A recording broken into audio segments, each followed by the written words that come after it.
The following podcast is part of the Underdog Sports Podcast Network. For advertising information or to find more great podcasts, visit us at www.theunderdogsports.com and follow us on Twitter at RealTheUnderdog. You're listening to the Underdog Sports NBA Show with host Tyler Laurie and Zandrick Ellison. Brought to you by Underdog Sports. Tune in every week as Tyler and Zan recap the biggest storylines and news in the NBA.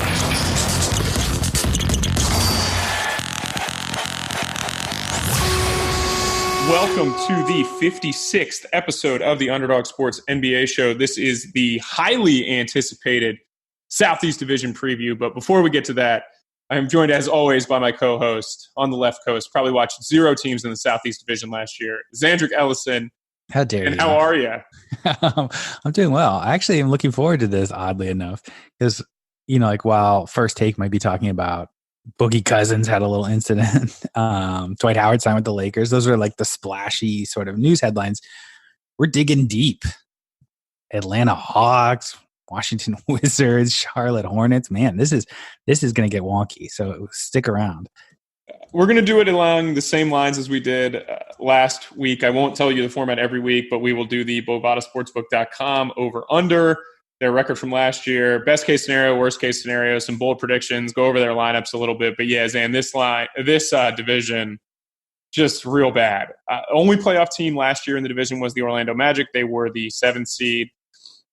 And they could get 2 playoff teams this year. Real quick, just want to go over the division before we dive in. We'll do the Hawks first, and we'll do it in order of record last year. But when we joked about when you texted me about this, you were like, "What are the chances that no team from this division makes the playoffs?" They were the only division last year that only had 1 playoff team, and it is possible, I guess, right? I don't know, if we could get a Bovada prop on it, but it's definitely possible that no team from this division makes the playoffs, right?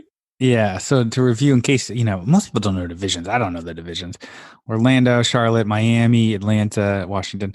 It's definitely a bad sign when we're consulting the rule book to see if a team has to make the playoffs from the division, if they're the 9th or 10th seed is the division winner, which you say is not true anymore. So theoretically, they could all miss the playoffs. They could. It'll be hard, though. It'll be hard. I mean, we don't anticipate that.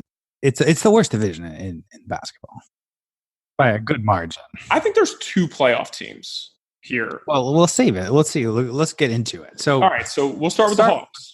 Yeah, the Hawks last year. What did they finish last year? All right. So the Atlanta Hawks, 29-53 last year. Their Bovada over/under this year is 33.5. We'll dive right into it. That seems a little high to me. What do you think? Well, let's talk about it first. What changed? Because it's still the young team. They added 2 rookies, DeAndre Hunter, Cam Reddish. And then they also added Jabari Parker as a flyer. Yep, traded for Allen Crabbe. And Chandler Parsons, 2 big contracts, and Evan Turner. So they're leading the league in bad contracts, but, wisely. These are contracts they took on to, gain extra assets. So the idea that they're going to improve 4 games from last year based on just natural improvement, I guess, of the young players, like Trae Young and John Collins. Do you want me to say my thoughts on this? Is there anything else that needs to preface it? I mean, here's what we think, and this we can go into this, but I think obviously projected starters. I think it's a little tough to decide what they'll do with the rookies, but Trae Young, Kevin Huerter, DeAndre Hunter, John Collins, Alex Len, and then contributors like we said. Reddish, Evan Turner, Allen Crabbe, Jabari Parker, maybe Bruno Fernando, maybe Chandler Parsons, maybe Damian Jones. They have a bunch of guys that could play, maybe don't play. I think there's a good chance that Trae Young and John Collins are up in the top in terms of minutes played this year. But right, no, they definitely will be. I don't think a ton change. I mean, DeAndre Bembry will also likely play as far as I know. I don't know that a ton changed for them. They have a first in 2020 and Brooklyn's protected first in 2020 as well for the Allen Crabbe trade. So, but yeah, I don't know. This doesn't feel like a team ready to take a bigger jump to 33. This over-under, by the way, opened at 36, Zan. So it's been bet down a good bit. I think the NBA, I think Vegas and casual fans think the Hawks are a lot better. I actually don't see it for this year. I don't, personally. How about you? Well, I think I tend to agree with you. And I think the reasons that fans get optimistic is this sort of perceived sophomore leap that Trae Young's going to make. And I think we both agree that he's a really gifted offensive player, good shooter, underrated passer. It's not like ridiculous to think that one point in his career he could average 25 and 10, right? Yeah.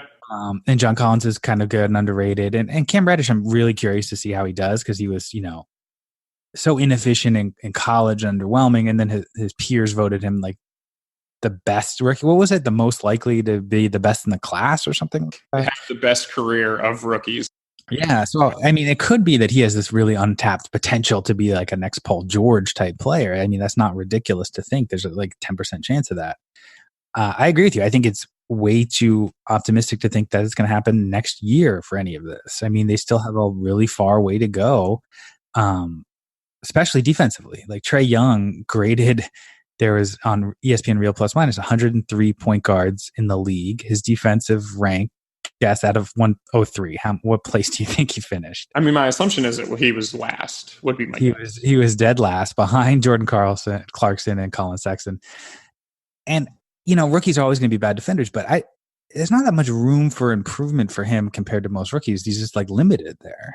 Yeah, it's funny. You touched on a lot of things that I wrote, but like my best case scenario just for this specific team was Trae Young takes another leap, and I even wrote Cam Reddish shows that he's like got signs of being the next Paul George. John Collins is like a legitimate fringe third team All NBA guy, and the Hawks kind of show you that they profile a little bit like the 2009 Thunder. And I don't think that anybody on this Hawks team is as good as either Westbrook or Durant or Harden, obviously. But it was like, if you remember, Zan, and I'm sure you do, they go to the playoffs as the 8th seed against the Lakers. They were definitely not ready to play a team as good as the Lakers, but you could see like, man, this team has a ton of talent and the future is very bright. And I think that's probably the best case scenario for the Hawks. Like they end up winning like 41 or 42 games, and Trae Young's a terrifying guy to play against. John Collins dunks everything. And then it looks like Reddish or Hunter is like one of them is a really big time wing, and likely it's going to be Hunter. But I don't see that happening. I don't think their top end talent is that good. And I agree with you. Like the defensive issues with this team are just going to be, that was like one of my bold predictions, is that they're going to have a bottom 2 defense in the NBA. Like as much offensive talent as I think they have, they're just like littered with guys that we don't think are very good defenders and have profiled out as bad defenders. Plus, like DeAndre Hunter might be a good NBA defender. Again, I've talked about this with the Virginia thing. Like he may not be. And then like who else on their bench is a good defender? Like Jabari, terrible defender. Chandler Parsons, terrible defender. Evan Turner, he works really hard, but he's not a very good defender. Alan Crabb, not a very good defender. Trae Young, one of the worst defenders in the NBA. Alex Len, not a rim protector. Like what? How is this team going to get stops? I just don't see it.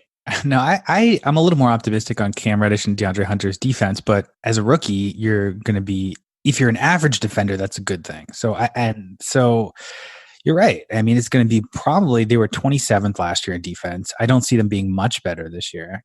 And it's again, it's no hate, against the Hawks, because I really like their team in general, the long-term future, but it's just, you got to cool your jets a little bit, like this is a team that kind of like, oddly enough, they only won 29 games, but they kind of overachieved last year. Basketball Reference has their over-unders from last year was 23 and a half.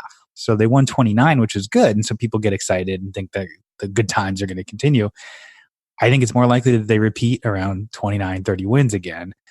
If they don't completely like tank towards the end of the year, which they might. And one of the things that I wrote in their worst case scenario, I actually wrote like, do they really have one? Because like, if they were to get the 8th seed, like that's great. If they finish outside, in the lottery again, like that's fine for this team too. It seems unlikely that they're going to be the worst team in the league. I think we both agree that Charlotte is much worse and Cleveland is likely much worse. Memphis is probably going to be similar to them, but like getting getting their 2 draft picks and having Brooklyn's convey and adding 2 first-round picks, that's great no matter what. And then you're really using this season to see like, all right, like how good are DeAndre and Cam Reddish? Like how good is Bruno Fernando? How good can Trae Young be? What's the how do him and John Collins mesh in their second year together? The Hawks, oddly enough, are probably the second worst team in this division, maybe the third, depending on what you think about the Wizards. But like, they're probably the one team that like this season is exciting no matter what. You know what I'm saying, Zan? It just like makes sense. I'll give you a worst case. The worst case I think is, because I agree, like if they win 25 games, who cares? If they win 30 games, 35, there's really no material difference. But I think the worst case scenario is if Trae Young does not take a step up. And then you start doubting whether they have a franchise player or not. Because like Trae Young had obscene stats in college and, really surprised people. Who'd shot, for a guy who's a great shooter, shot 36% from three in college, which is okay, good, pretty good. Last year, 32% in the NBA. And if that happens again, you start being like, okay, wait, maybe it's just not translating as well as I thought. He should be a really good shooter, but if he can't get above that like 35 at least percent, then the defensive liability becomes an issue.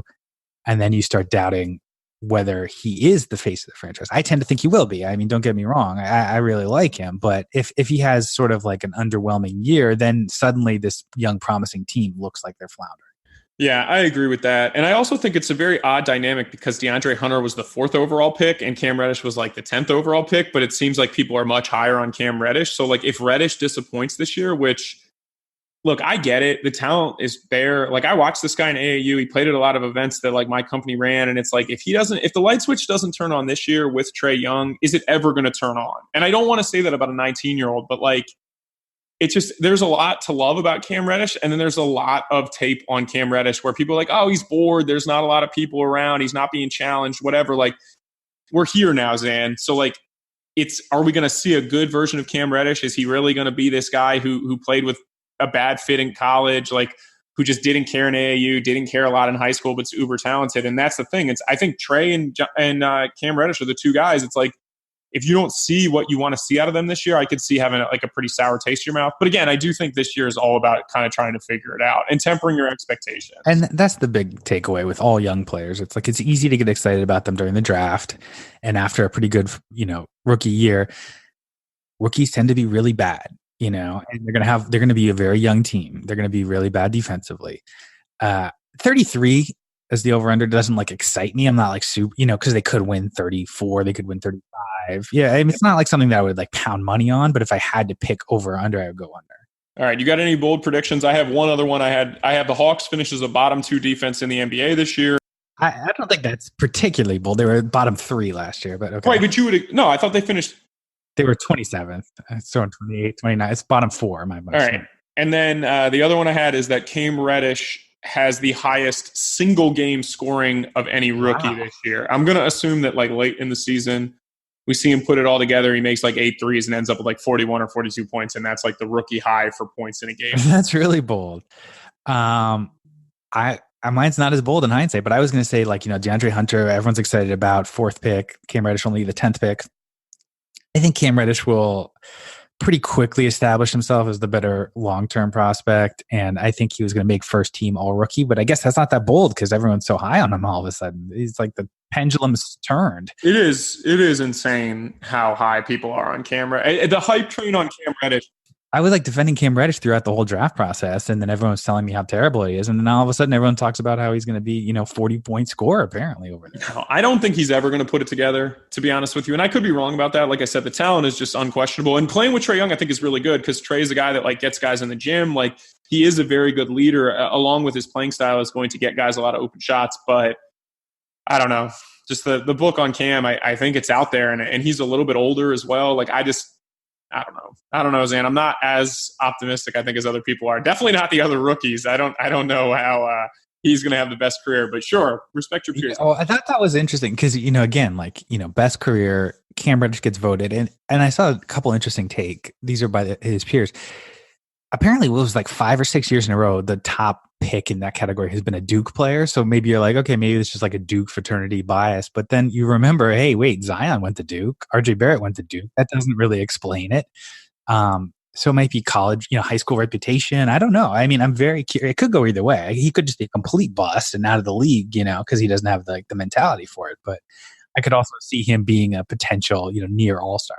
Definitely. And one final note on that before we do their league pass rating.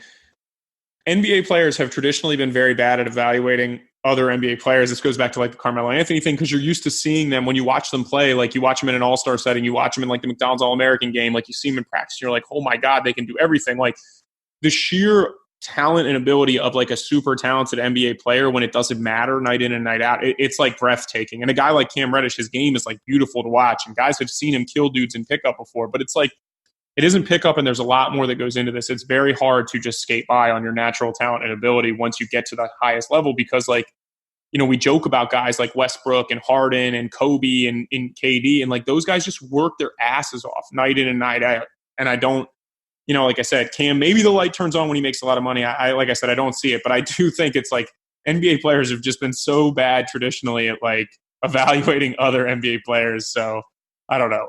League pass rating, I gave him a B. I think Trae Young's a lot of fun to watch. John Collins is also a very fun young player, big-time dunker or whatever, but I do feel like they're going to get smacked in the mouth early. They're going to give up a ton of points. It's going to be a lot of blowouts, and I think there's going to be a lot of empty stats at the end of the year when people are like, oh, man, the Hawks are gelling, and it's like they're not really gelling as much as like other teams just don't care as much because like the Hawks suck.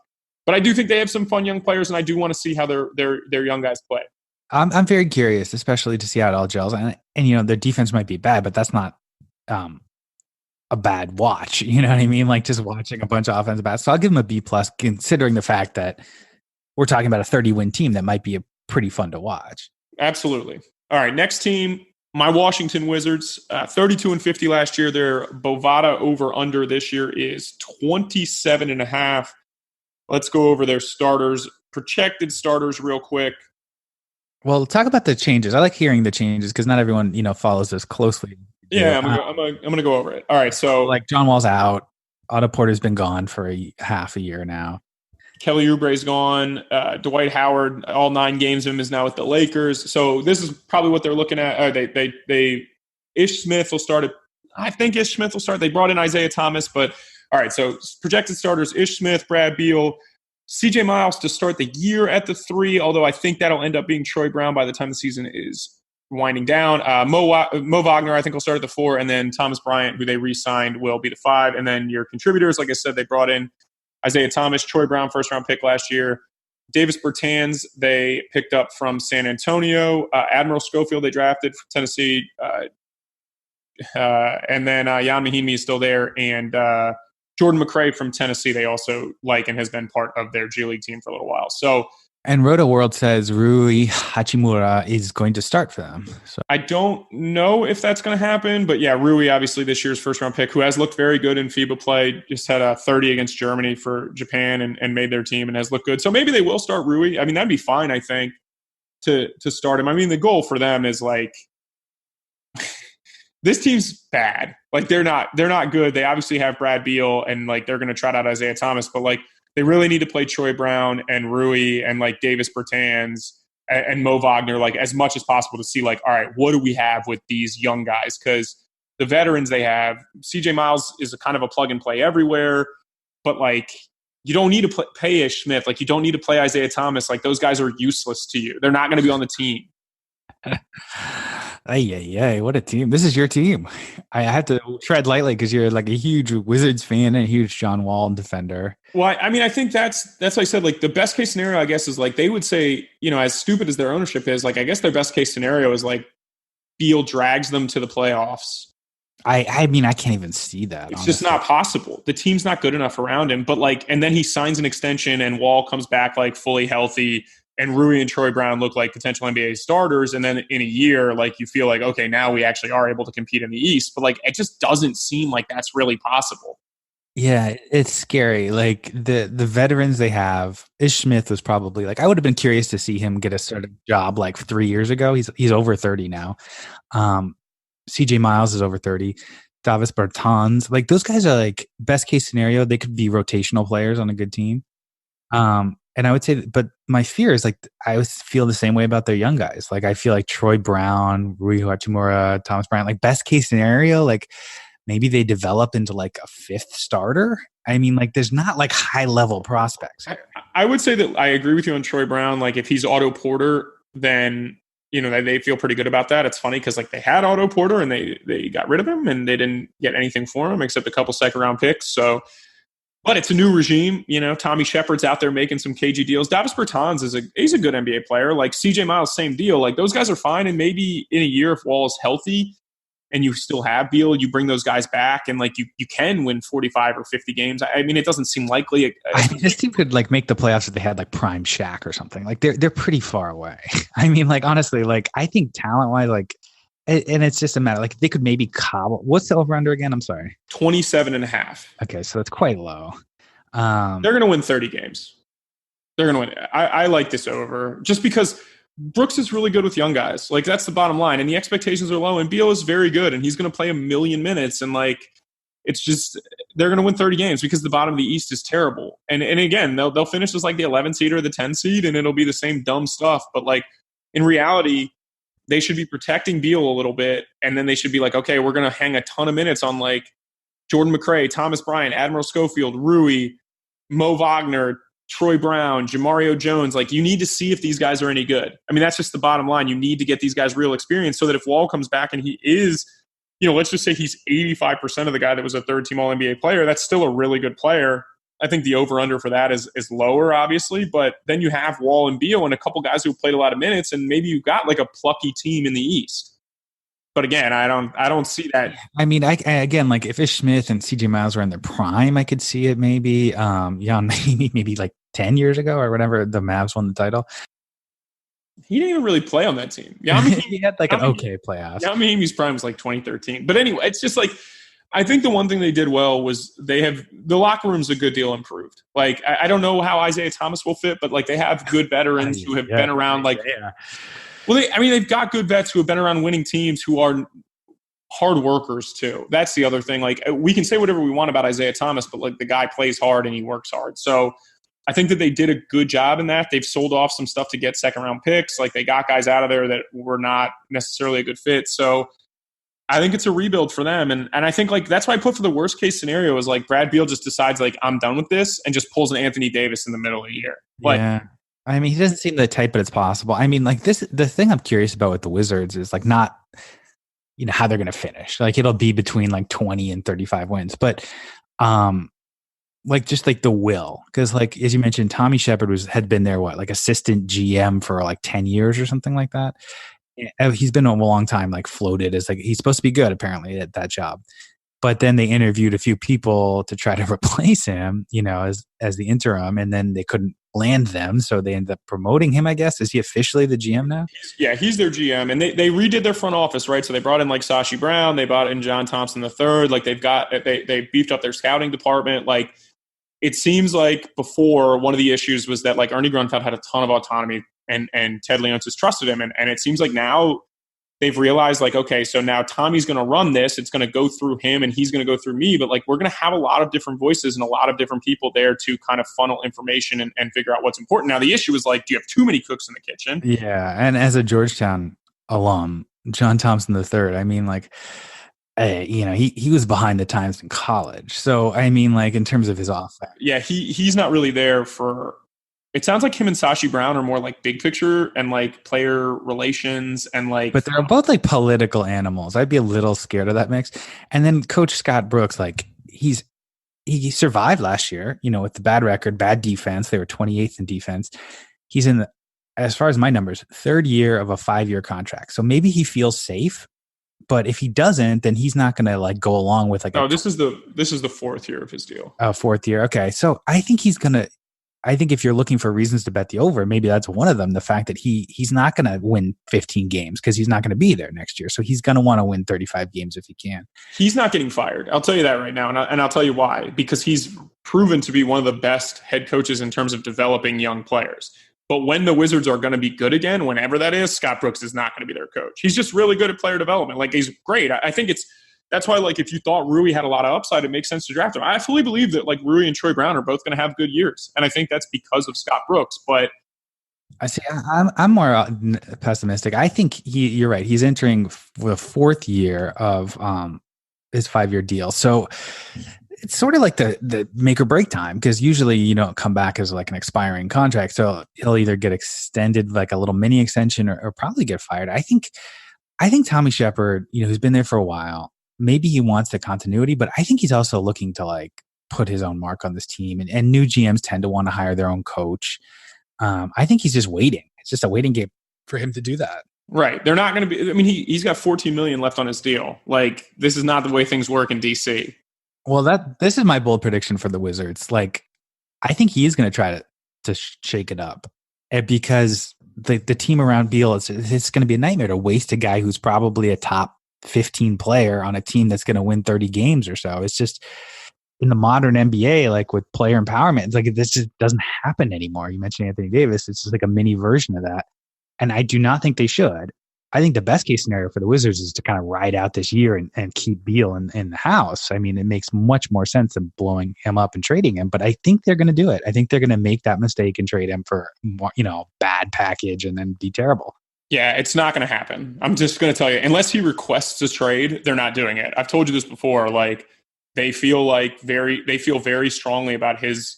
I know all the outside noise about him and Wall not getting along. Like it's just the front office just doesn't believe that. And Wall and Beal have both spoken openly about it. Like they feel like he's signing an extension. What they want, and this is what I think is going to happen in all honesty, is like they tried really hard last year to get him to sit out. And I think he was like, no, I want to be a leader. But I also think he thought if I play a ton of minutes, like I can make third team All NBA and make more money.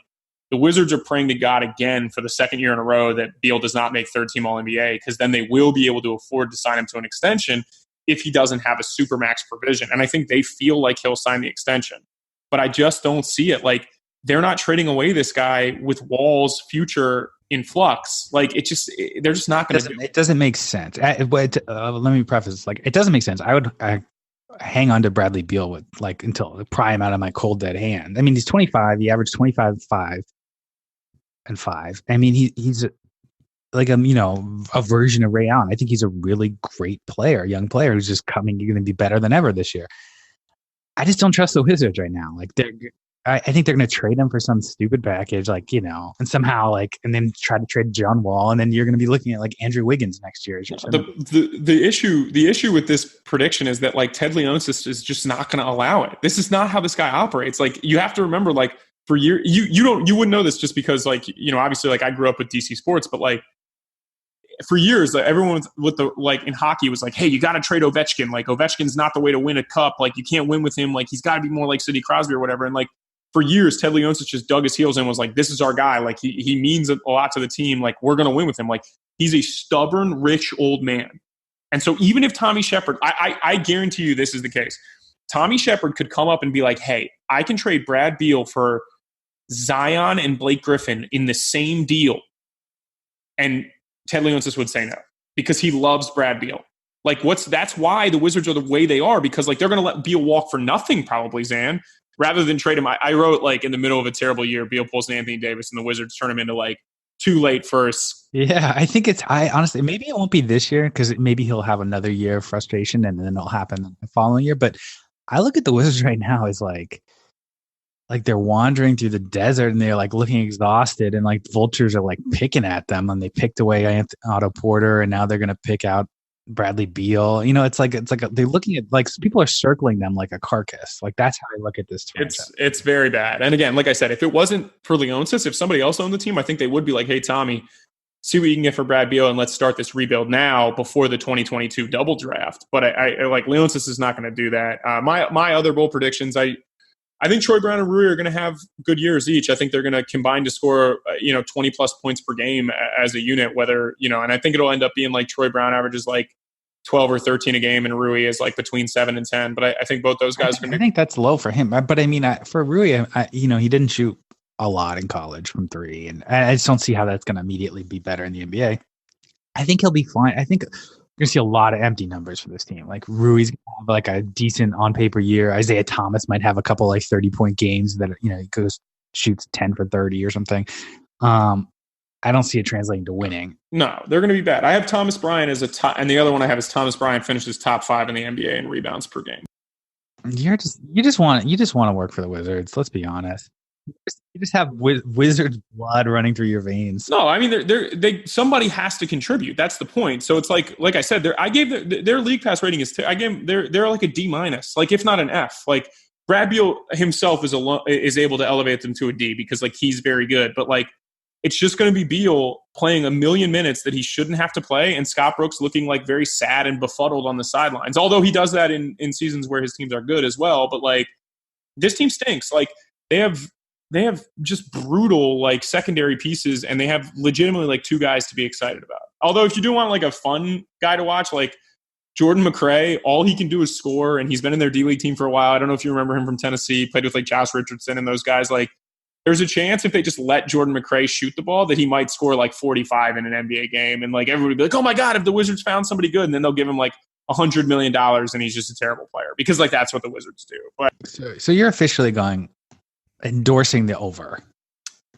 I think they're going to win 30 games. I just don't see it, unless they move. Like, I guess if you bet the under, I think you're betting that like Beal doesn't play. You know, and that's betting on like a Beal blow up, and maybe that'll happen next year. So maybe I'm wrong on that. Like it feels wild for us to be talking about like how good Brad Beal is, but I honestly feel like we're like underrating him. Like, I agree with you. Like, I think he is one of the 15 best players in the NBA, and like he's probably the best player on the worst team, if that makes sense. No, totally. I totally agree with you. And you talk about like trade packages. That's why I think that they'll get some janky ass package for him, because like you really can't get fair value. Like, even if you think about this, I was thinking about Bradley Beal. Let's say, you finish with the worst record in the league, like Cleveland or whomever, Memphis. They have the worst record, the highest chances of getting the number one pick. Based on the new lottery odds, that most likely you're going to end up like around the third pick, because you're more likely to slide. Yeah, I think the average pick is like 2.6, right? Something like that. Yeah. Like, so that means like I would rather, and that third pick is probably going to be worse than Bradley Beal. So like Bradley Beal's worth more than like the pick of the worst team in the league. So like, how do you get fair value for him? I mean, and that's the point. It's like, that's why like the Denver deal like makes probably the most sense, because like you can at least swing for the fences and like force them to include Michael Porter, because like in a vacuum, like Beal is like the Wizards with Beal, they have a higher ceiling probably than they do if it's like Gary Harris, Will Barton. And can I encourage something for our fans? Talk about vulture circling. I see so many proposed trades from other teams' fans being like, Bradley Beal for 4, lottery protected first round picks. And, it's like, it's not going to happen. I mean, it's so silly. I don't know a way to get fair value for him, but it's not that. When you see the market that got set by Anthony Davis, and I am in no way saying that Brad Beal is the same player as Anthony Davis, but when you see like a team who was like desperate to get a first team All NBA potential guy, Beal is obviously a tier below that. But like when you see that market, it's not like it. Like I said, it's not going to be like Michael Porter and like a lottery protected like 2021 first round pick. Like that isn't going to happen. Yeah, and it's always like the bad trade are always like 3 first round picks, then it's like that's not enough. Okay, 7 first round. Like those picks don't really mean yeah, it's just not like that. Real quick before we move on, just want to shout out our guys at Podcast One. We now have the Woody Page podcast, so you know what that means, Zan. Award-winning sports columnist and ESPN commentator Woody Page is putting down the chalkboard and he's picking up the mic for the Woody Page podcast on Podcast One Sportsnet. Join Woody each week as he takes on sports and pop culture with his roster of famous and even legendary guests from the world of sports and entertainment. Drop the chalk and download new episodes of the Woody Page podcast every week on Apple Podcasts and Podcast One. Legendary. We don't have any legendary. We have great guests, but we need to get to the legendary status. Is Woody Page a legend? I don't know. He said legendary guests, I thought, right? No, that is true. Legendary guests. All right, the next team, probably the worst team in the NBA this year. The Charlotte Hornets, they were 39-43 last year. Their Bovada over-under is 23.5. Wow. Zan, we have talked about this team before. They gave a large contract to Terry Rozier. They drafted P.J. Washington. They did nothing else. They didn't re-sign Kemba Walker. I don't even know what their starting lineup's going to look like. I wrote in Rozier, Dwayne Bacon, Miles Bridges, Marvin Williams, and Cody Zeller. And then their bench is like Devontae Graham, Nick Batum, Malik Monk, P.J. Washington, Michael Kidd-Gilchrist, Willie Hernan-Gomez, P.J. Washington, I don't know, Cody and Caleb Martin, like whatever they decide. This team is terrible. That's the bottom line. Like there is this team has like 3 NBA players on it. Like we joked about the Wizards, but like there's some young guys, like you said, that you could see being NBA rotation players. If you look at the Hornets roster, Zan, how many NBA players are on this team? Like legitimate NBA players. Yeah, it's a great comparison because I feel the same way. Like you talked about, I'm not super high on the Wizards, young, tantalizing prospects. And with Charlotte, like I kind of like PJ Washington, but like, maybe he's a low end starter, which is fine. That's a great pick for where he was, great value for that pick, but it's not somebody you build a franchise around. Malik Monk, I don't know. I mean, I guess the ship has sailed. I mean, we haven't really seen it. I don't see him meshing with Terry Rozier very well. Miles Bridges, I feel like the same way. Like maybe he's a low end starter. So like who is your franchise player? Who is your franchise player? I guess it's Terry Rozier. I mean, he give him the keys and let him drive the car off the cliff. This team is scary when you look at who's on their team. They really do like Cody Martin. I know that. Like you said, Malik Monk, like it makes sense to play him next to Terry Rozier and see if like you can really unlock that kind of microwave score or let him run your second unit. But yeah, I mean, we're 3 years in and like they wanted to trade him last year. They want to get off Nick Batum. They want to get off Marvin Williams. Bismack Biyombo's contract is finally done. But like, good Lord, like what is this team going to trot out on a nightly basis? Like who's going to score for them? Well, I'll give you some reasons for optimism. Like I think you have reasons for optimism? Yeah, I'm struggling. My 2 reasons for optimism. I think Dwayne Bacon's okay. A guy who's like an underrated scorer. I think he could score like, near 15 points a game. If he gets the opportunity. I think that's one of my bold predictions is he leads them in scoring. Yeah, I can see it. And then I know you're a little mixed, but I like their coach, James Borrego. He won 39 games last year with a pretty limited team outside of Kemba. I can see him like keeping this team afloat. And by that, I mean like the 25 win range. Because I think they'll play well. And I think, I would say that they would, have a more of a ball moving style, but then you have Terry Rozier, who's one of the worst distributing point guards. So I don't know. That's, certainly the head scratching move is like, this is a team that's just so obviously have tanked. And then you add a, $20 million contract for Terry Rozier per season. It's just insane. Yeah, I took the best case scenario from the Zandrick Ellison school of thought, and I literally wrote best case scenario. They finish with the worst record in the league. They get Anthony Edwards or James Wiseman. They're able to trade Malik Monk, Marvin Williams, and Nick Batum for draft capital or like a young player or two. And then Miles Bridges looks like he's going to be an NBA starter, and Bacon and one of the Martins look like a prospect that you really feel good about. I also feel good about PJ Washington. I think there's a world where he ends up similar to like Paul Millsap. I'm not saying it's going to happen, but like I could see it. But like other than that, I mean, what else would you want from this team? Like you're absolutely right. Like this team needs to be like locked into like a top 3 or top 4 pick and like pray that they get the first overall pick because they need talent more than they are the most talent-barren roster in the league, like bar none. Yeah, and you need superstar talent. It's not just like because all these guys, they look a lot better. Like a Cody Zeller type. I think he's fine. Dwayne Bacon, I think he's fine. Like these guys are PJ Washington. I think we both are kind of high on to a degree. He's not going to be your first player. He's not a superstar, yeah.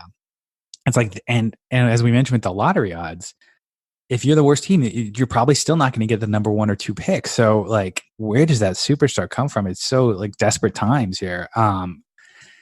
It's ugly. I mean, I think this though, I'll make a bold prediction. Like Terry Rozier's contract was so blasted all year.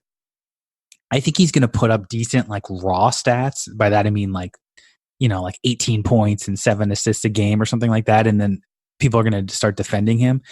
But I mean, efficiency wise and, winning basketball wise, he's terrible. So I don't know. I mean, I again, like the over under scares me just because it's so low. Is that the lowest on the board? 23? That's the lowest on the board. See, I wouldn't bet the under. I mean, I just don't see them going that bad. It's not fun to root for a team under 23 games. I think they're winning less than 15 games. That was my other bold prediction is that they're winning less than 15 Your games. bold predictions are outweighing my bold predictions. They're so bad. It's like, look, NBA players are good. Okay. Don't get me wrong. Like I said, if you were to watch an NBA player in a workout with like just average college players, like you'd be blown away. Like, and that goes for everybody on the Hornets. That goes for like the Devontae Grahams, the Cody Martins, like the Robert Franks, like the Joe Cheelys. Like those guys are awesome basketball players. The Hornets stink. It's like they stink out loud. I even wrote for their worst case scenario because like I don't even know. Like I wrote that like they can't move off any of their guys. Like PJ Washington re-injures his leg and like the year's a wash, and then like they fire their front office or they fire their coaching staff. But like, is that even like is that even that bad? Like I like James Borrego too, and like I don't want them to get fired. And it sucks because it's out of their hands. Is this the lottery? Like if they get the 1 or 2 pick, you can start to get excited. But if, bad luck befalls them and they're like even the 5th pick, then you're not going to get a superstar or, and it's just like, you're just going to have another year of irrelevance. I think my bold prediction was, I guess maybe not that bold compared to yours. I'm going to step up my game for the next team, but I think Marvin Williams is still a solid player. He's a little overpaid, but he's in the last year of his deal. I think he's going to be a meaningful playoff contributor for another team. That's a good one.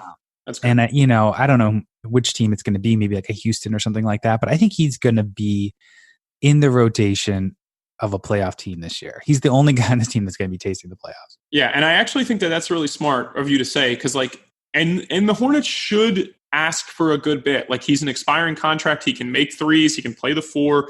He's a great locker room guy. Like, so if you're the Hornets, don't just trade him for like a top 45 pick. Like, if you can get a first-round pick from the Rockets, you probably can't, obviously, but like, if you can get a first-round pick from somebody who like desperately needs some 3-point shooting and some like veteran presence, like you should try to do that. So I don't think that's that bold, but I do agree with you on that one. I gave their league pass rating an F. Like I said, Miles Bridges dunks is like the only reason to watch this team, and you're going to be able to see those on Twitter. Like, I can't imagine. I'll watch the Hornets just because like. Well, here's the question. Yeah, I know you have friends on the team, Dutch. Well, we all love Dutch. When I coached Joe Cheely in college at College of Charleston, if he makes their team. This is insulting, but I apologize to them. How much would I have to pay you to watch a full Charlotte game? Maybe I would take Cleveland or Washington. Like, I would take a standard NBA assistant coach's salary to watch every one of their games. That's not bad though. Like, you would have to pay me, more than minimum wage to watch.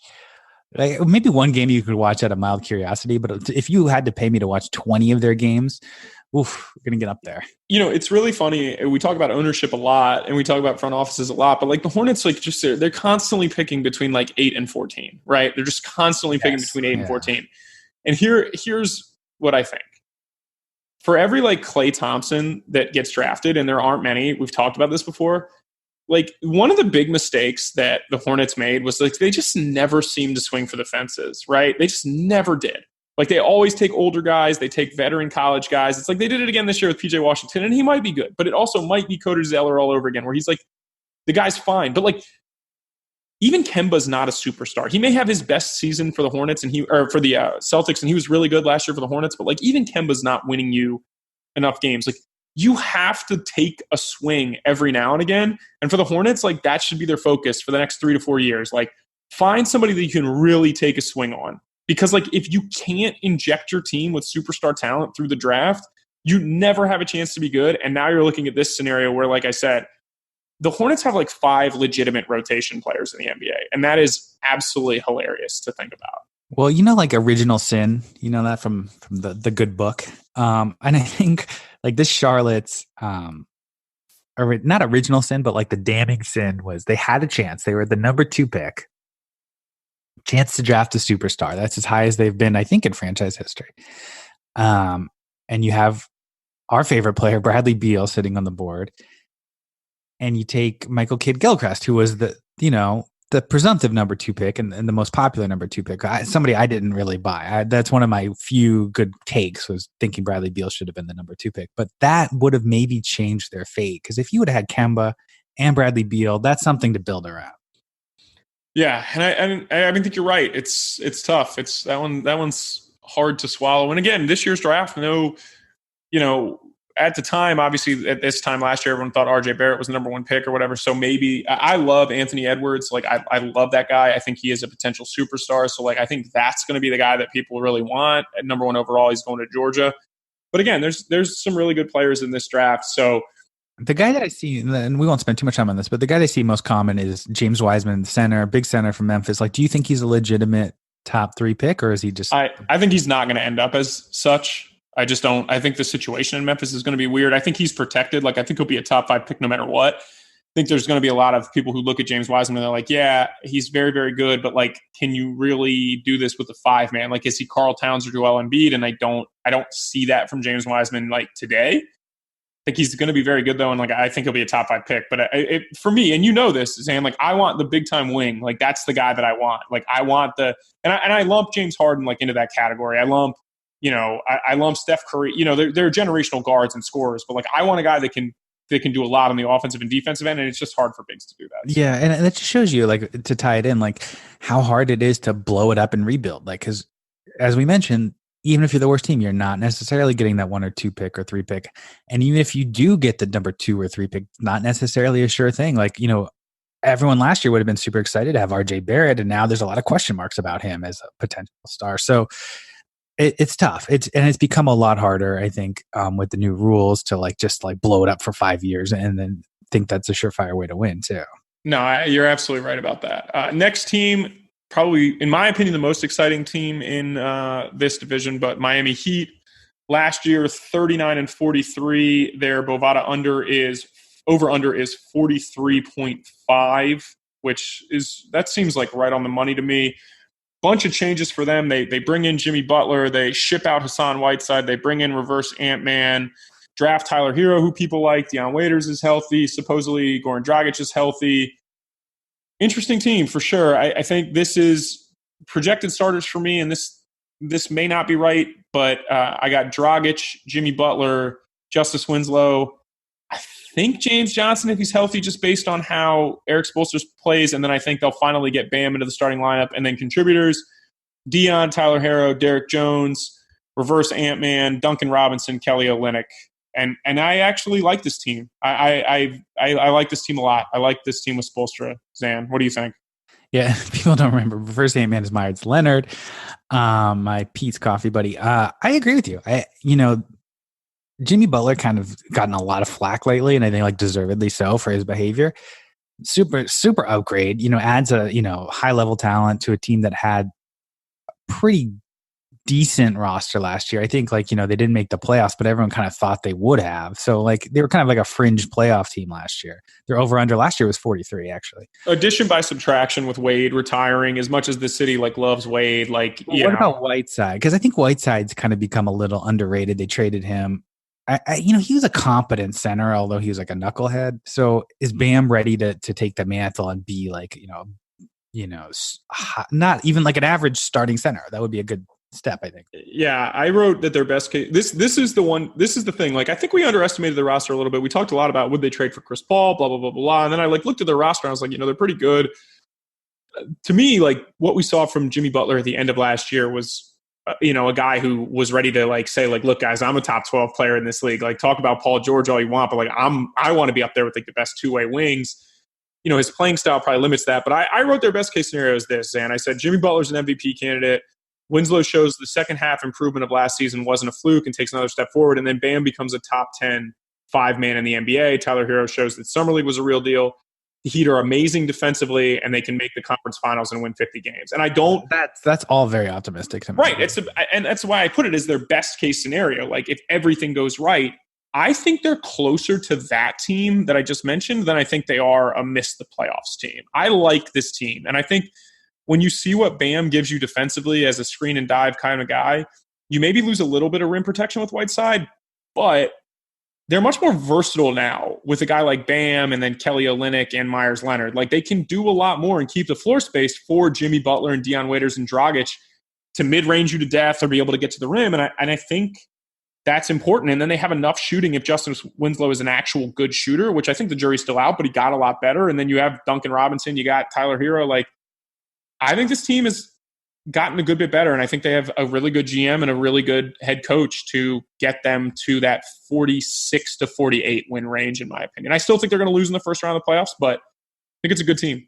I agree with you. I think it's a good team. Now I know why your bold predictions are so bold, because a little overly optimistic to think that Jimmy Butler's an MVP candidate. But you honestly think if he handles the ball a ton and he has a good shooting season, can he not average 27, 28 points a game on a team? Well, maybe, but I think the bar has been raised so much by a James Harden type. 27, 7 and 7 is not winning MVP anymore. Well, let me ask you a question. If I told you that last year, before the year, that Paul George was going to average 29 points a game and finish top 3 in MVP, what would you have said to me? That would have probably been unrealistic too. So, but I think he had the shooting potential. I don't think Jimmy Butler could get that hot as a shooter over the course of the year. I agree with you. I do agree with you, but I'm just saying, like, we don't know right now. And right, but all right, fine.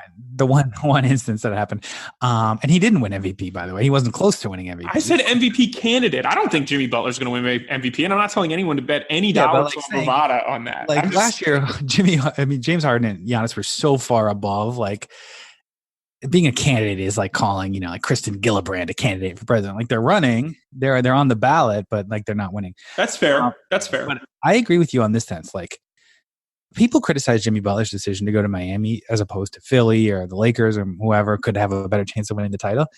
But I think he realized what you realize with the ball in his hands. Like, that's the best way for him to produce like star level stats. And I think he is going to get like 25, 7 and 7 or something like that. Cause like, that's how he thrives. He's not a great shooter, so he needs to attack. A few years ago, he averaged 9 free throw attempts a game for Chicago and, 5-6 assists. So like, he can clearly do that. And I love the potential on defense. You talk about like Justice Winslow, Jimmy Butler, James Johnson's a good defender, Bam. They were a top 6 defense last year, and they could be even better this year. I think they're clearly, I don't know about clearly. I would bet on them to win this division for whatever that's worth. Yeah. So I would go over 43, but not much. I mean, 44, 45, 46. So that was my bold prediction, is that the Heat finishes the top 3 defense this year. Like, I think they're going to be really, really good defensively. I think that's what they're going to drill. I have their worst case scenario, by the way. And I think this is a possibility for sure because of Jimmy Butler and kind of how he operates. I think the worst case scenario is like they struggle early. Like maybe they go like 7-10 or like, 7-13 in their first 20. And they panic and deal for Chris Paul, blow up their cap sheet, and then like somehow they move away from like Justice Winslow and Bam, and then they're stuck like in mediocrity for the next couple of years. Yeah, I like Chris Paul in theory like is intriguing because I think with Chris Paul maybe they would make the conference finals, but I agree. Like, I'd rather have Dragic on an expiring deal than Chris Paul for the next few years when he's getting paid $40 million a year. I agree. And that's the thing. Like, Dragic is 32 and Deion Waiters is getting a little bit older, but like they didn't get a ton of production from those guys last year. They were banged up. Like, and if you get 82 games from those two guys and they prove to be like very competent to good NBA guards, it's hard to like write the Heat off when like the East, other than like the top 4 teams, is like pretty. No, you're right. They could gel, especially with the coaching staff. My fear in terms of chemistry is, we've talked about Jimmy Butler's most effective with the ball in his hands. Same with Dragic, of course, and with Justice Winslow and Waiters. Yeah, so like they're going to be a lot of like grabbing the ball out of each other's hands. And Tyler Hero, honestly, for that matter. I think that was what people were so surprised about at Summer League, was that like you could put Tyler Hero in ball screens and be like, hey, this guy's pretty good. Like, reducing him to just a spot up shooter feels like it'd be a failure of like development, Yeah, I'm intrigued by this team. I'd like to see that. They should certainly play the season out first few months before making another bold trade, because like you want to see how Jimmy Butler fits with Justice Winslow. You want to see how, Tyler Hero develops before you deal him. So I'm glad that they're going to see it through, and I'm getting more optimistic on the team, especially defensively. But again, that's the calling card of the next team we're going to talk about too. So real quick, bold prediction, like I said, top 3 defense. And then the other one I had, and this isn't really that bold. This is more like, I don't think they're going to trade for Chris Paul. I don't think they're going to panic and try to trade for another guy. I think they could definitely do it next year, but their cap sheet is pretty clean after this season. So I think they're going to try to see it through, like, okay, what types of jumps do Winslow and Bam take? And I am very, very high on Bam Adebayo for this year. I think that's going to be a guy that, like, we're pretty impressed with as the season goes on. So I think they're going to keep it together. I think they're just going to roll with this unit and maybe see if they can, like, improve around the edges. Buyout season, people want to go to Miami, but I don't think they're going to make a big deal in season. Did you have any other bold predictions for the? Well, I was going to say, yeah, I think Jimmy Butler will make second team All NBA. Is that it might not be as bold, but I think it's pretty good at the guard spot. It's set up for him to put up numbers, and I think this team should be a top 5 or 6 team at least. And I think that they're going to kind of remind me of Memphis in the grit and grind era, where it's like, comfortably in the playoffs with the culture and maybe win a round here or there. I don't see the upside as high. The same with Memphis. So, but it's not a bad place to be. If you're winning 45 games and making the playoffs every year, that's fine. And I would say this too, like outside of like Philly and Milwaukee, who I think we definitely both feel like are the top two teams in the East, like no questions asked. Like if you told me Miami was the 3rd seed and like they had a better record than Boston or Indiana, like I'd be a little surprised, but it's not inconceivable. You know, it's not. Especially, Toronto's going to fall. Indiana's maybe a little overrated right now. Brooklyn's not quite ready. Yeah. And I think that's the thing with Miami. It's like the problem is Brooklyn, the horses are coming back next year in Brooklyn. And like, so if you're Miami, I don't know if you can get from like, let's say you win 48 games this year. Can you go from 48 to 55 next year in free agency and trades? Probably not. And that's where like, if you're Miami, it's kind of weird. League pass rating, I got them as a C. I think they're a pretty average watch. Like you said, people don't really pay to watch defense. This is kind of a good argument for like they're going to be a good bit better than the Hawks, but people are probably going to want to watch the Hawks more than they're going to want to watch that's Miami. A good call. I agree. Tune in for Derek Jones because he does some wild stuff. All right, last team in the division, the Orlando Magic. They won the Southeast Division last year. They went 42-40. However, they are predicted to finish second. Their Bovada over-under is 41.5. So they are another like, hey, we want to run it back type deal. They gave Terrence Ross a new deal. They gave Vooch $400 million. They re-signed Kem Birch. They did sign Al-Farouq Aminu. They drafted Chuma Okeke. He's probably not going to play this year. They didn't really do anything else. The other really big move, obviously, is they traded for Markelle Fultz. So starting lineup to start the year, I don't know what the Fultz deal is, so I didn't include him in the starters, but I'm assuming it's DJ Augustine, Evan Fournier, Terrence Ross, Aaron Gordon, and Vooch, which was their like most started lineup last year. And then contributors Fultz, who they obviously will want to probably start as the season goes on. Wesley Iwundu, Jonathan Isaac, Al-Farouq Aminu, Mo Bamba, Kem Birch, maybe Michael Carter-Williams. I don't know. Less high on this team than I am Miami, Zan. 41.5 definitely seems doable, but like this is a weird roster. It's weird. Well, it's the same roster basically, right? And I think Vegas over-unders are getting smarter. I don't know, because I always tend to agree with what we've been talking about. Same with like I recall Sacramento Kings last episode. Like any team that takes like a jump up, like fans tend to think, oh, another jump's coming. Like savvier analysts, I think maybe that's a regression candidate here. Last year, 2 years ago, they won 25 games. So to jump up to 42 is like quite an overachievement. A guy like Terrence Ross got really hot from 3. Yeah, and it's a guy who's been, he profiles as a good shooter, but he shot 32% the year before and then jumped up to 38%. So like the truth is probably somewhere in between. I agree. Like it's sort of, I tend to look at it like Clifford came in, the coach, and he is that immediate like discipline, good defensive coach that gives you like an immediate jolt forward, but it doesn't necessarily keep building from there. So like I see this team kind of stagnating unless, Jonathan Isaac blows up into a superstar, or maybe Mo Bamba does, or Markelle Fultz does. Like they still need somebody to kind of like take a leap for the whole team to rise with them. Right. So I agree with your assessment. I think their best case scenario, and this is going to sound wild when I say it, but keep in mind they did win 42 games last year. The best case scenario is that like Markelle Fultz just needed to change the scenery, and he comes out and it's like, okay, this is the guy that was the number 1 overall pick. He's the point guard that they've been like so dearly missing. If he's that guy and everyone else kind of produces at the same level, which like you said is not entirely plausible, but like Vucevic, gives you 22 and 12, and then Aaron Gordon's still 16 and 8, and Terrence Ross is still making threes. Fournier can make a shot. They could win 48 to 50 games and make the playoffs and maybe win a round. That's the absolute best case scenario. I don't see it happening. Worst case scenario is obviously like Fultz stinks, and then you realize like, man, their guard depth is disastrous. Like they have a million like 3s, 4s, and 5s, and it's not even like 3s and 4s. It's more like the tweeners. They have more like 4 3s than they have like 3 4s. So it's like this is just such a weird roster, and like this is again like maybe their fans are like, hey, we're going to win 45, 47 games, but like the worst case scenario is like definitely that they just win 40 games again and they end up picking 13th. Like, yeah. And I think we're missing the playoffs. I think is possible. If they're just like a fringe, 38, 40 wins.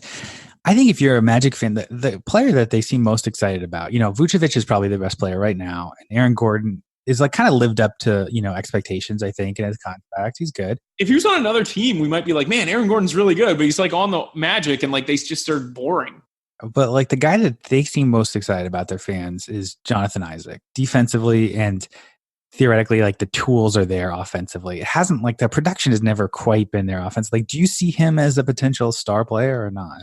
I don't. I think I think the one guy other than Markelle Fultz, and again, it's just if you're predicting Markelle Fultz to be a star, and you're right, like just go buy a lottery ticket because like you're lucky, I guess. But I mean, the guy I think like more than any, I think like Mo Bamba is the one that's like got legitimate like NBA star potential. I don't know if he's going to get there. Isaac, here's my thing with Jonathan Isaac. Like, he was good last year towards the end of the season, but like if he's really good, like why did you draft Chuma Okeke? Like why did you go get Al-Farouq Aminu? Like why are you just not giving Jonathan Isaac every chance to play? Like why are you playing Aaron Gordon 40% of his minutes at the 3? Like if Jonathan Isaac is the guy, Zan, like why isn't like the path for Isaac to be the guy there? Yeah, and the thing that scares me about Isaac is just like mentality. Like, because since college, since Florida State, like you always hear this guy's so talented, he could dominate a game, and he just never does. And like I think he averaged like 12 points in college. As a rookie, he averaged 5 points. Last year, averaged less than 10. It's like I just don't know if he has that assertive alpha dog gene in him to want to dominate games. He kind of just blends in a lot of the time, and maybe that's still a really valuable player because he's long and he can kind of blend in and be a competent, good starter. But in terms of being like the franchise player, I think you need like a different mindset. I mean, here's my thing with Jonathan Isaac, and I put this as one of my bold predictions. One of he or Mo Bamba is going to get traded this year. And I don't think it's going to be Mo Bamba because I think like they value a rim protecting 5-man, and I think Isaac is expendable. But like when you look at the Magic's roster, and again, I use roster construction all the time on here, but like when you look at it, they need a wing so badly. Like they just need a scoring guard or wing so freaking badly. Even if Markelle Fultz is awesome, they still need that guy. And it's like, it's not Isaac, and it's probably not Chuma Okeke because he's probably a 3-and-D guy. And it's like, I just don't know what they're doing. And so I think Jonathan Isaac is going to be the guy that they ultimately include in a package to try to get an upgrade at the wing spot. And I just don't see it for him because like at the time, like people were talking about like, can he be Kevin Durant because he could like shoot from 3 a little bit. He shot 35% as a rookie, 32% last year. But like, it doesn't seem like he can dribble. And it seems like all his contributions come on the defensive end of the ball. And so like, they already have that guy. And I hope I'm wrong, but like. See, I kind of disagree in this sense. Like, we have to go back and look at like their execs and John Hammond and when he signed up, but I think he'll keep Isaac and Bamba because he drafted them. And like they're sort of his like beloved sons. Whereas Aaron Gordon was before his time, I believe. I mean, he signed an extension, but it wasn't, it's sort of like he was a restricted free agent and it made sense to sign him. I think they'll trade Aaron Gordon if they have to and take a step back. Okay. Because maybe things like aren't going super well. Maybe they're like a little less than 500 and they're like, look, we're a young team still. Our window's not quite yet. Let's trade Aaron Gordon. So that would be my prediction of the two. And then my other bold prediction, Markelle Fultz, I think he has really strong potential to be the next D'Angelo Russell in the sense that like, he went to a team as the number 1 pick and they took the ball out of his hands. We talk about it in the Miami section. Like basketball stats are misleading because they're so dependent on your role. And if you have the ball and you're the lead guy, you're going to put up stats. And Markelle Fultz didn't have that opportunity with Ben Simmons. And he's going to have that opportunity in Orlando. I don't think he's necessarily as good as D'Angelo Russell, but I could see him getting 15, 20 points a game eventually if he's healthy. And kind of like reversing the narrative on him as a player and then getting, overpaid in free agency as a result. Let me ask you a question. I don't disagree with anything that you just said. Do we have any info on Markelle Fultz? It is today. It is August 28th. The NBA season is not as far away as people think. Do we know anything about Markelle Fultz? Like, I'm just as a player, his health. No, I'm saying like he's going to play. Like what's going on? I have to look. I'm looking it up right now because there's still no timetable as of August 15th. I mean, it's insane how like long this injury is taken. I'm going to go on the record and say this. I want Markelle Fultz to succeed because like I just don't know what this guy's life is going to be like if he doesn't. And he's made a lot of money. But God, Zan, like the way that this kid gets protected, and like, it's just, we don't know anything about him. It's impossible to predict if Markelle Fultz is like a good member of their team. And again, if he is good, if he's Markelle Fultz that we saw at Washington, like, man, this team's got a chance to be pretty damn good. Well, I'm not even asking for that. Like, I thought he was overrated in college. I think D'Angelo Russell was overrated in college. And I think D'Angelo Russell's still overrated based on his raw stats. But I think there's a lane for him to be that overrated scorer. And that would be a big step That's up. fine. Yeah, that's fine. But like, that's the reason I don't feel that bad for him is, you know, as the number one pick, he's making close to $10 million. No, money aside, I just feel bad because, like, if you love basketball and you want to play, and we don't know if he does, that was always a big deal. But like, it's just like, what the hell's going on, you know? And like, It's you have such to a make or break year for him because, like, I'm looking at his contract, $10 million this year, team option for $12 million next year. So the clock is ticking, and that's certainly where it is now. Not a good value. Like, he's gonna have to prove it to like stay as like a $10 million player. I just feel bad. Your life plays out on this, like, in the media, and it's like, it shouldn't be that way, you know? Like, people talk about like his mom being crazy, and it's just like, you know, you just want people to be successful because, you know, that's how they do. And as far as I know, like, the kid works hard. We don't know anything else, but it's like this. But does he work hard? I mean, he could have played last year, right? The word on the street is he has always been a hard worker. Like I said, I know some people that have worked with him in the past, like, you know, but again, like, this is what I'm talking about now. Now we're speculating about like intangible things with Markelle Fultz that we have no idea about. And that's the problem with all this. But my other bold prediction is, like I said, the Isaac Mo Bamba deal is out there. They are a team that is banking on continuity. They have added some veteran guys. I think they're going to start very fast. Here's their first 11 games, okay? Home for Cleveland, at Atlanta, at Toronto, home for the Knicks, home for the Bucks, home for the Nuggets, at OKC, at Dallas, home for Memphis. I think they're going to win 7 or 8 of those 10 or 11 games, maybe even 9. Like, maybe they lose to the Bucks, maybe they lose at Dallas or whatever. I think this team's going to start really fast, and people are going to be like, oh my God, are the Magic for real? And I'm going to tell you this right now, they are not for real. And I think that this is a team that, like, people are going to get really excited about early, and then they're going to settle right back into that, like, 38 to 42 wins again, and that's who they're going to be. But I do think they're going to start very quickly because I think this is a team that they're going to play hard for Steve Clifford. They're going to defend. It's teams that know each other, like, and they have an easy schedule early. And so I think people are going to trick themselves into believing the Magic are for real when in reality, like, this team is very clearly a 40-win team. And this is probably the 8th. They're probably the 8th seed in the East to me. Yeah, you know, and I agree with you. Like, they're the kind of team right now that, like, could win 45 games based on, you know, defense and coaching and good young talent. But they're if I'm playing them in the playoffs, they just don't scare me at all right now. Like, until they have like that go-to scorer. Last year they finished 22nd in offense. I don't project it to get that much better right now unless somebody takes a major leap.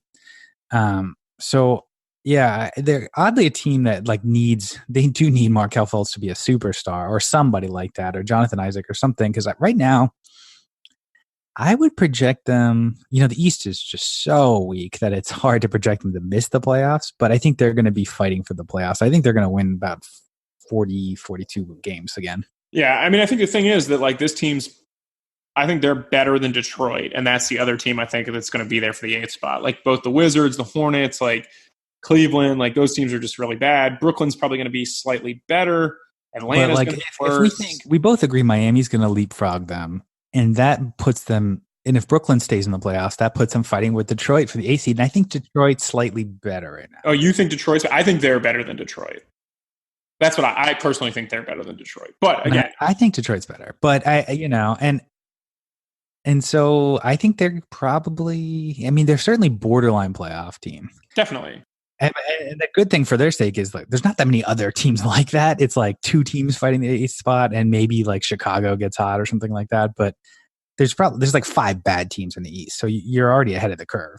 All right, so predictions for the Southeast Division. I think we're on the same page here. We both have Miami winning, correct? Yes, and that's the one. What was the over under 43? So it's not super enthusiastic, but we go over.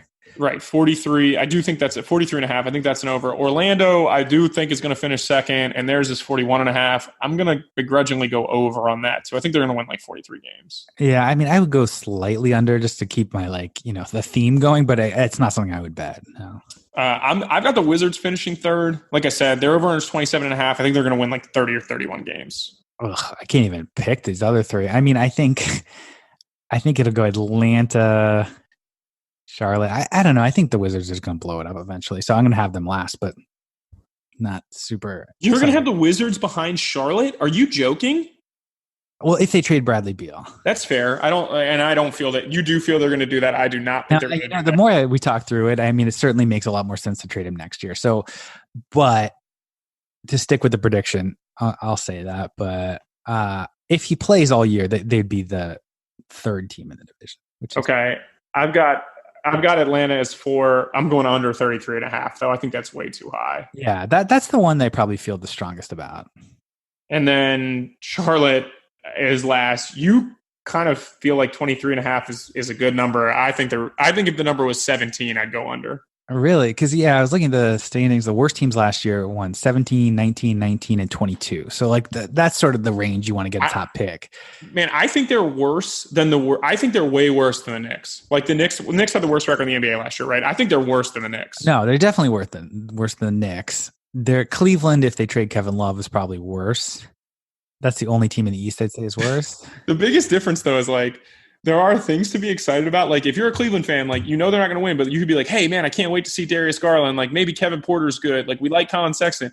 Like, if you're Charlotte, like, what do you like? Miles Bridges could win the dunk contest? Like, it's just so freaking bad, Sam. Like, it's just so bad. I hope for Charlotte's sake, they win 10 games and they get, a top 3 pick, because that's what they needed. That's what they've needed for the last 5 years. Knowing Charlotte and the luck that they've had, they'll have they'll win 10 games. They'll get the 4th pick, and then Michael Jordan will trade the 4th pick for Luke May and Theo Pinson or something. That's why coaching always matters for these bottom teams, because James Borrego, second year, he should have job security. But if his GM gets fired, then suddenly he's on shaky ground. He might get fired from a bad year. So it's just a matter of how much leeway do you have? Because logically, we all agree they should be the worst team in the league. That makes sense. Everyone would be happy.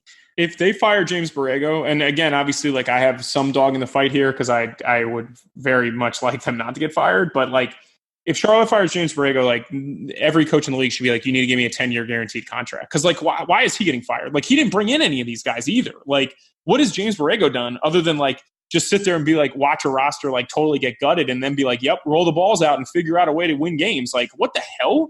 If James Borrego doesn't have a 5-year deal, he should get the next 3 years. They should just say hey, we're not firing you. Just tell us what we need to do to win. But literally, I would love to be in the mind, being John Malkovich, being Mitch Kupchak, the GM who signed Terry Rozier. What's in all these cases? Washington just had a bad hand. John Wall got hurt.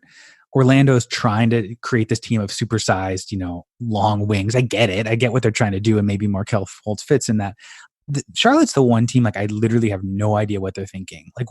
Ask them, do they think they're going to be a 35-win team, or do you think what is their plan here? I'm going to abstain from answering this question because I have asked this question before. But you're exactly right. It's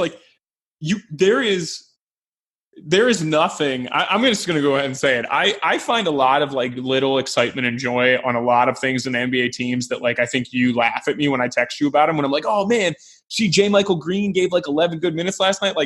Charlotte has literally nothing on their roster that I'm man, this is going to make me want to watch this team more than 3 or 4 times. I'm serious. This you're telling me what are you tuning in for? To see if Terry Rozier gets in a fist fight, to see if Nick Batum just decides not to play, to say, I don't get it. Maybe Malik Monk plays and he rediscovers that microwave scoring aspect of his game. But even their young guys, it's these dudes are so boring and so lame. There's just nothing. Well, it's I like Dwayne Bacon, but it's you're not tuning in to see if he scores 12 or 14 points. No, you're just not. And so it's with Charlotte, that's why you're right.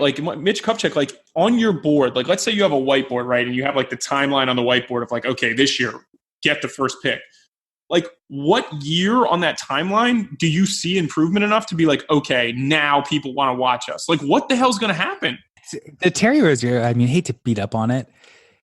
It's probably the most baffling contract I could think of, just because of what we're talking about. The circumstance dictates that you should tank, and then you sign a 3-year, $19 million a year contract for a guy who's, by all accounts, a below average NBA player. Yeah.